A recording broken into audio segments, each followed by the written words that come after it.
ত্রিপ্রাল্যান্ড দাবি নিয়ে আবারও মাঠে নামতে চলেছে রাজ্য বিজেপির শরিক দল আইপিএফটি। আগামী নভেম্বর মাসে এই দাবিতে রাজ্যের 8টি জেলা জুড়ে প্রচারে নামবে দল। দলের কেন্দ্রীয় কমিটির এই সিদ্ধান্ত ঘোষণা দিলেন আইপিএফটির সাধারণ সম্পাদক স্বপন দেববর্মা। দীর্ঘদিন চুপ থাকার পর ত্রিপ্রাল্যান্ডের দাবি নিয়ে আবার মাঠে নামতে চলেছে আইপিএফটি। এই দাবির সমর্থন জোগাতে এবার প্রচার করবে দল। দলের কোর কমিটি এক বৈঠকে নতুন করে ত্রিপ্রাল্যান্ডের দাবি নিয়ে মাঠে নামার সিদ্ধান্ত নেওয়া হয়েছে। বৃহস্পতিবার এক সাংবাদিক সম্মেলনে দলের সাধারণ সম্পাদক স্বপন দেববর্মা জানান, আগামী 4 নভেম্বর সারা রাজ্যে ত্রিপ্রাল্যান্ডের দাবির প্রচারে কর্মসূচি গ্রহণ করা হবে।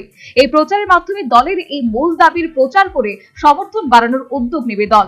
4 নভেম্বর রাজ্যে 8টি জেলাতে পালন করা হবে এই প্রচার কর্মসূচিকে সফল করে তুলতে ইতিমধ্যে দলের সমস্ত বিভাগীয় নেতৃত্বদের নির্দেশ দেওয়া হয়েছে বলে জানালেন সাধারণ সম্পাদক স্বপন দেববর্মা।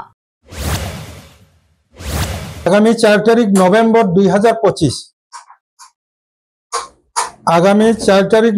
2025 সারা রাজ্যে একই দিনে 8টি ডিস্ট্রিক্টে জেলা ভিত্তিক ত্রিপ্রাল্যান্ড অ্যাওয়ারনেস ক্যাম্পেইনের মধ্য দিয়ে আইপিএফটির ত্রিপ্রাল্যান্ড ডিমান্ডকে আরো সোচ্চার করে তুলতে প্রতিটি ডিভিশনকে কর্মসূচি পালনের জন্য ওই 4 তারিখ নভেম্বরে এই কর্মসূচিকে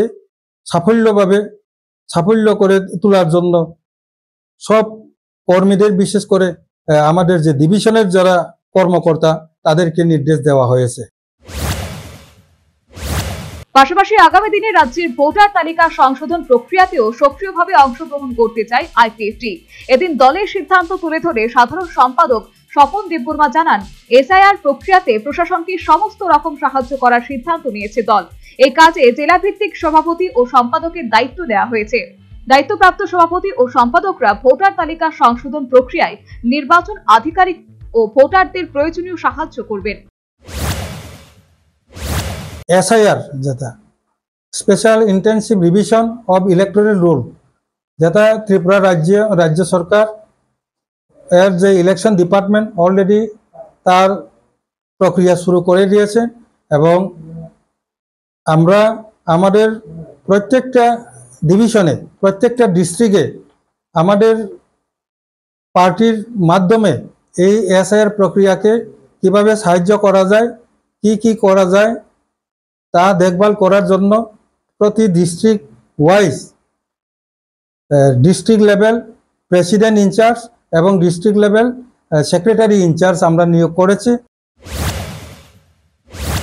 ত্রিপুরা উপজাতি স্বশাসিত জেলা পরিষদ এলাকাগুলি নিয়ে আলাদা রাজ্য ত্রিপ্রাল্যান্ডের গড়ার দাবি তুলে 2009 সালে যাত্রা শুরু করেছিল আইপিএফটি। এই দাবিকে সামনে রেখে 2018 সালে বিধানসভা নির্বাচনে আইপিএফটি 8টি বিধানসভা আসনে জয়লাভ করে। কিন্তু 2023 সালে আইপিএফটির আসন সংখ্যা কমে মাত্র 1টিতে আটকে যায়। যদিও শরিক নীতি মেনে এই একজন বিধায়ক শুক্লাচরণ নোয়াতিয়াকেই মন্ত্রিত্ব দেয় BJP. Bureau report, news vanguard.